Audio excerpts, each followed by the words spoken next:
Quem vai resolver quem são as pessoas que nós elegemos para nos representarem nessa coisa que a gente, nessa máquina, né, no meu tempo de universitário, a gente chamava da máquina, né? Era uma máquina, era um aparelho.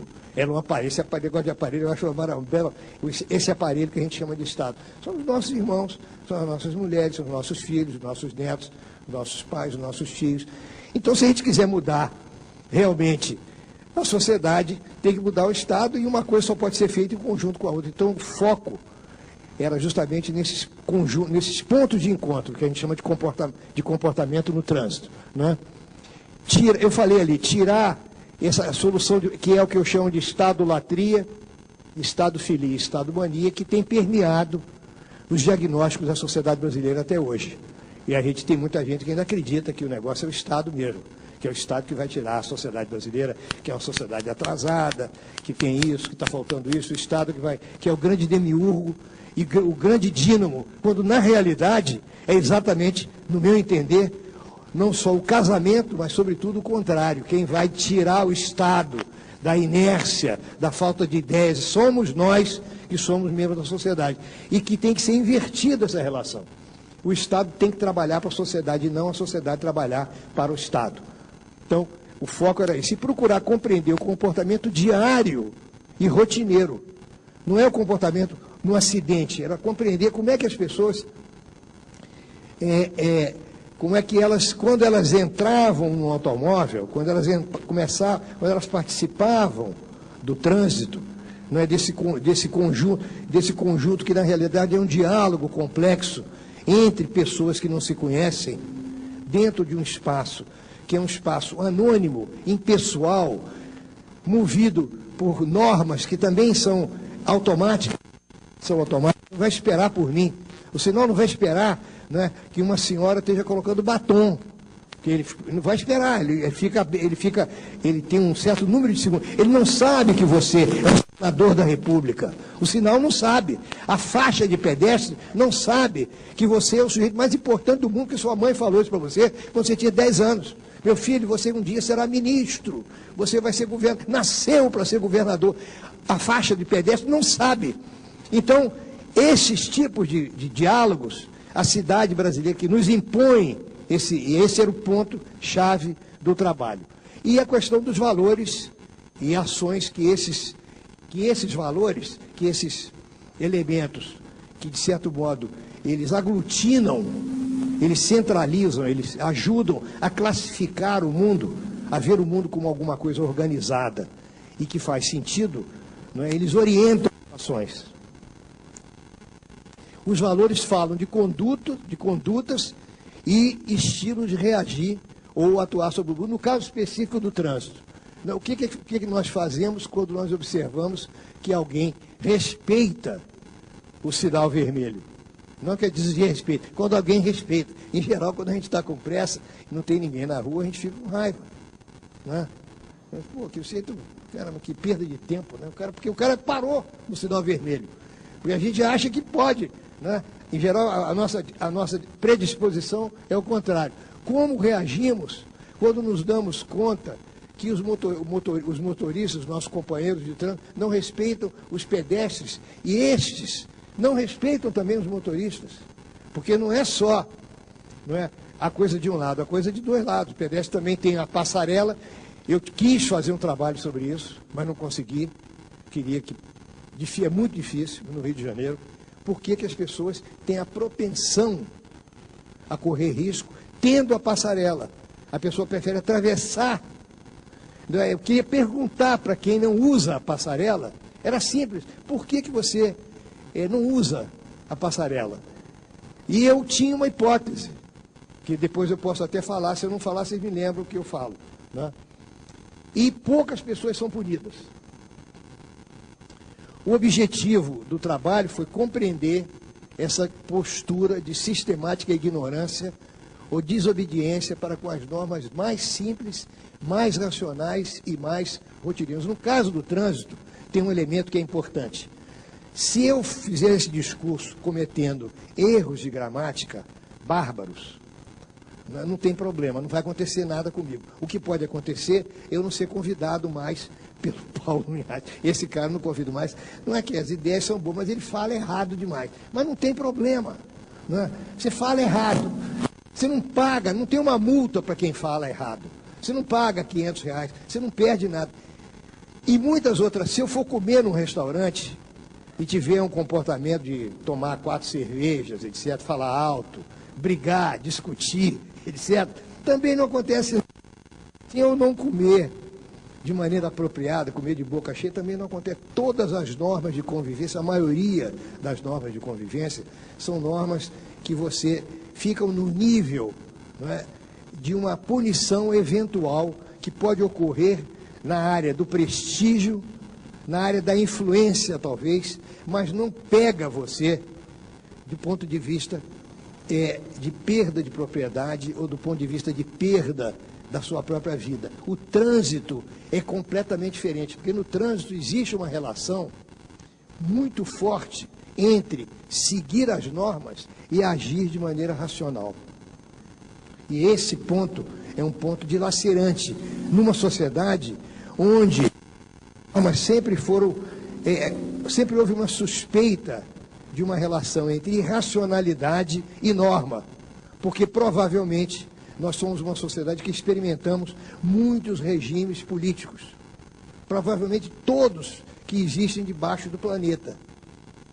Nós começamos já tivemos absolutismo, tivemos ditadura clássica de um ditador só, tivemos ditadura institucional, que era um grupo, não é, que era o grupo que mandava no Brasil, era um grupo que mandava. Não é? Tivemos um império com uma imitação do parlamento inglês, então tinha um partido conservador e tinha um partido que era um partido, digamos, progressista, liberal. Não é? Tivemos uma sociedade que combinou de uma maneira muito curiosa aristocracia, porque era uma sociedade de barões. Pedro II dava esses títulos, inclusive, para apaziguar eventuais inimizades políticas, eventuais confrontos políticos. Não é? E tivemos escravos e, ao mesmo tempo, capitalistas, porque o comércio de escravidão, isso tem sido cada vez mais. Tem uma historiografia grande hoje, moderna, contemporânea, sobre a escravidão, e é um comércio extremamente complexo e que, obviamente, seguia todas as regras do capitalismo financeiro, que é esse que a gente usa quando vai ao Banco Itaú, ao Bamberindos, o Banco do Brasil, etc. Você aplica. E os ingleses aplicavam muito dinheiro no comércio de escravo brasileiro, que produzia muito. Essa complexidade faz com que a gente ofusca essa questão de que no trânsito racional essa regra, ela tem uma razão de ser objetiva. Há um interesse em que você obedeça. Porque se você vai bater no outro carro. E se você bater no outro carro, você vai morrer, causar risco à propriedade pública, propriedade privada. Enfim, acontece aquilo que nessa sala aqui, se a gente contar, eu não vou fazer isso, todo mundo teve algum drama, alguma coisa, algum amigo de um amigo. Quando chega na relação de terceiro grau, tem alguém que aconteceu um acidente sério e hoje tem tragédias. O menino, a moça, o jovem passa no vestibular, ganha um carro de presente e 3 meses depois ele se liquida dentro desse automóvel, por causa desse tipo de coisa. Né? No trânsito, a atitude de superioridade conduz à perda e à destruição. Por que desobedecer? Essa é uma pergunta-chave que a gente fez na pesquisa. Por que desobedecer é mais comum do que obedecer? E eu respondo, a impunidade é parte do problema. Desobedecer como desvio é uma coisa. Desobedecer como valor, que é onde eu acho que nós, no Brasil, não é diferente. Uma sociedade que, obviamente, é uma sociedade ainda com uma matriz hierárquica muito forte, uma matriz de uma consciência de lugar muito aguda, muito minuciosa.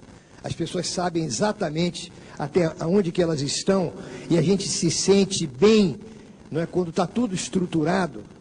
Não é? Quem está sentado no alto, está sentado no alto. Você vai pegar o desenho dessa Assembleia aqui, que é o desenho de Brasília, que é é clássico, né? É um desenho clássico, podia ser diferente, né? Podia ser diferente. O Senado americano também tem essas diferenças, né? Mas se você visitar as assembleias de diferentes países, em diferentes lugares, você vai ver que é curioso como é que se aproxima mais de situações mais igualitárias. Mas o que eu queria dizer é o seguinte: nós nos sentimos melhor, nós nos sentimos mais à vontade quando nós sabemos quem é quem do que em situações típicas da experiência urbana, onde nós não sabemos, primeiro, quem são as pessoas, em segundo lugar, às vezes, nem onde nós estamos, porque a gente se perde numa cidade. E a experiência de ficar perdido no espaço urbano é uma experiência que fala muito de ficar perdido socialmente. Eu não sei como me localizar no Brasil, eu não sei quem são as pessoas que estão em minha volta. Serão bandidos, serão traficantes, e nós temos, evidentemente, um sistema de classificação que é muito minucioso em relação aos tipos de pessoas que você encontra. Então, a inconsistência relativa às normas causa impunidade. E a causa da impunidade e da desobediência ocorre também em casa, onde tem várias diferenças entre os meninos, as meninas, o irmão mais velho, o irmão mais novo, entre o pai e a mãe, etc., que é uma coisa que nós aprendemos. E, no caso do Brasil, isso já existia antes, mas a gente perdeu completamente. Não tem nenhuma instituição que seja mais importante do que a família e a casa. Não tem um colégio, uma universidade que possa rivalizar, um seminário, que antigamente rivalizava com a casa, uma escola militar que rivalizava com a casa. Hoje a casa é absoluta como uma instituição, a família como um centro, não é? de prestígio, um centro de afeto, etc, etc, etc.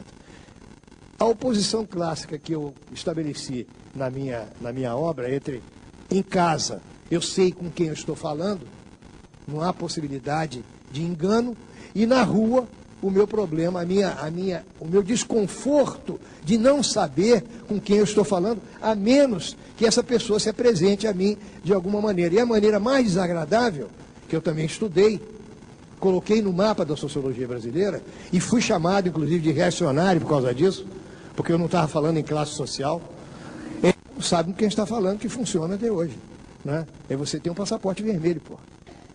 Não vale a pena ter um passaporte vermelho? Eu vou viajar amanhã para Portugal. Se alguém puder me arranjar um passaporte vermelho, eu quero. Entendeu? Gostaria que o passaporte vermelho é importante. Todo mundo sabe, né? Menos o patriota, que é o ministro das Relações Exteriores, que diz que não tem importância nenhuma não ter passaporte. Como não tem? Você traz o que você quiser dentro da sua bagagem. Ninguém abre a sua bagagem. É uma coisa maravilhosa. Não tem aquele negócio de... E agora não tem como esconder, né? Agora não tem como esconder. A bagagem vai direto no raio-x. Então, esses tipos de inconsistência são as inconsistências que no trânsito elas matam as pessoas. No governo, na administração geral da cidade, do estado e do país, elas não matam. Elas podem afetar reputações, quando elas vêm a público. Mas no trânsito elas matam. Você ser um quanto mais desobediente no trânsito, mais risco você corre de morrer. E as cidades aumentando o número de automóveis do jeito que aumentaram, com essa proliferação, tem mais automóvel do que rua. É o caso, por exemplo, de Niterói, que eu até escrevi no meu artigo na semana passada, com PS, botei assim, o Obama bem podia visitar Niterói, que o Rio de Janeiro foi todo pintado, todo arrumado para o Obama, não foi para nós, não. Foi para o Obama. Então, esse tipo de inconsistência de comportamento é que o trânsito demanda. O trânsito, ele dentro do quadro urbano, provavelmente é a área que mais demanda consistência, que mais demanda a internalização de certos códigos de comportamento, que são códigos de comportamento que nós temos uma certa, eu não vou dizer aversão, mas eu usaria a palavra alergia.